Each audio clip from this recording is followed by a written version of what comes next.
The mortar is reset. Another barrage begins.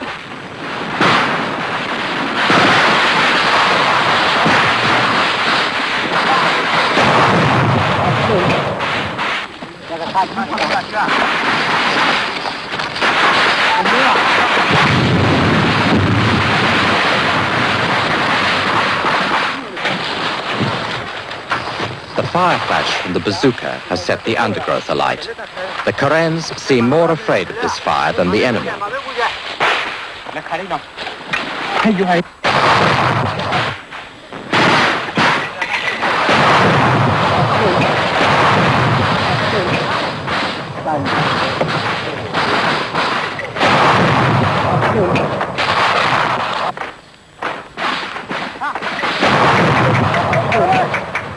There has been little response from the Burmese. The crisis over, they show their relief.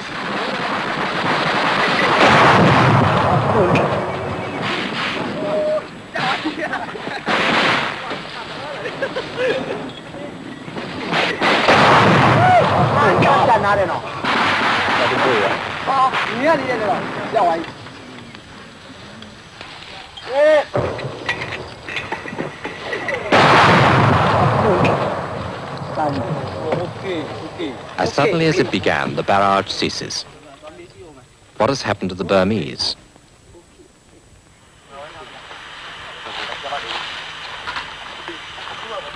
Two hours pass.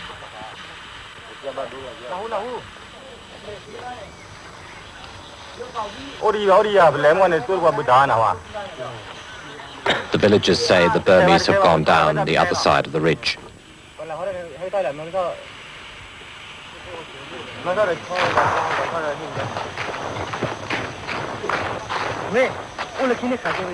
A Karen platoon is sent to reconnoiter. They run headlong into an ambush. The Burmese rear guard was waiting.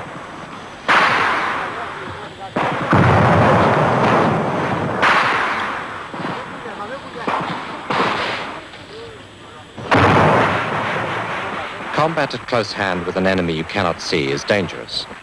The order is given to retreat.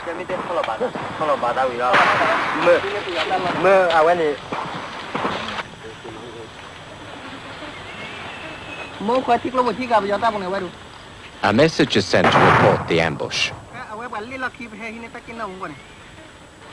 The Karens pull back. The uneasy question remains, have the Burmese really gone? Are they still on the ridge somewhere? The afternoon wears on. Later, the waning day is spent just waiting and watching. The only thing to do until evening falls.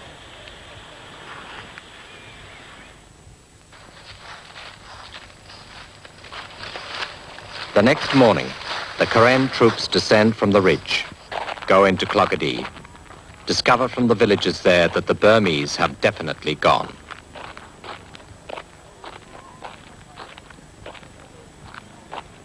In the village itself, there are marks of battle. Karen mortars have found their target. Yet the Burmese were ready. In a short time, they had dug mortar shelters to protect themselves from Karen fire.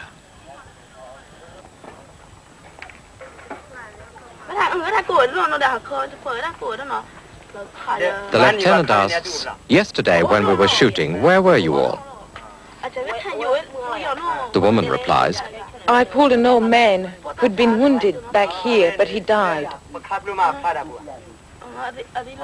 2 Burmese soldiers died here as well. One was shot through the eye.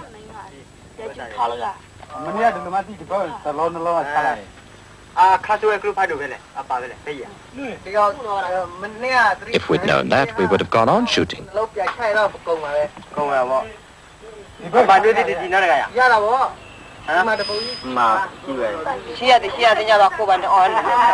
We were captured at the shop where we were selling. We were captured here, and we saw bodies lying about. The Burmese said they were porters, but we recognized they were actually soldiers. 2 cartloads of corpses were taken away, along with our belongings. Did the Burmese really take your belongings? Sure, of course they did. Didn't you see the Burmese coming? As soon as we saw them there wasn't time to do anything.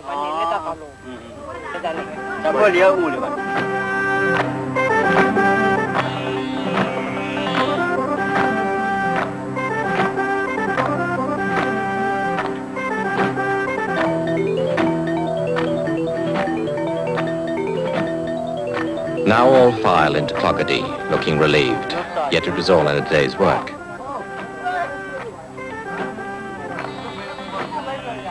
The word is passed on, it is safe to return. The villagers trickle back from the jungle.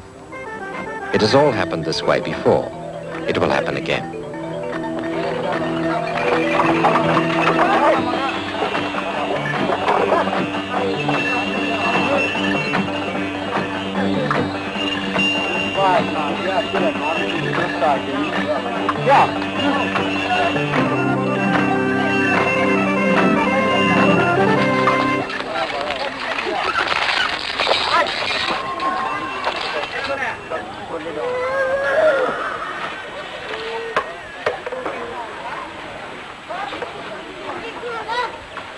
But not all the stories have happy endings. What of the villages burned to the ground by the government troops? Devastated, inhabitants dispersed, turned into refugees in their own country.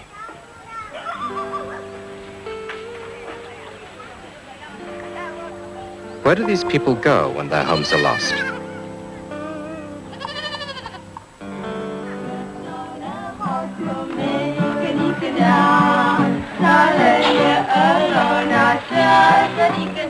If the music shows more than a debt to Western missionaries, the event is common enough. A wedding in a village for refugees.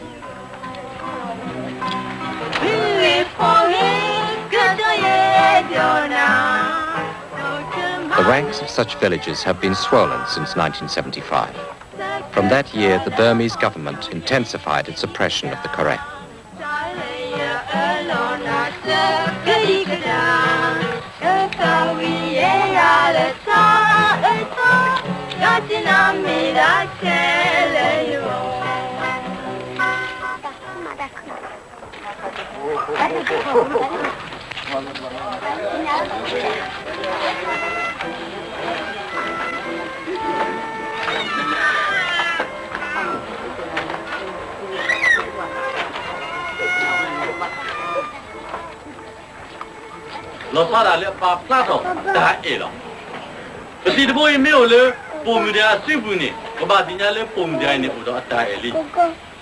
Pearly B and Wright too have lived in this refugee village since 1979.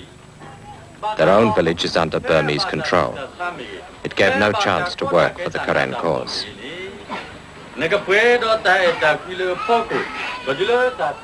Wright too is a medical assistant.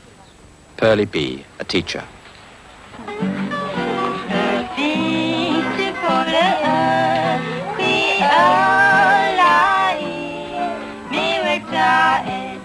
We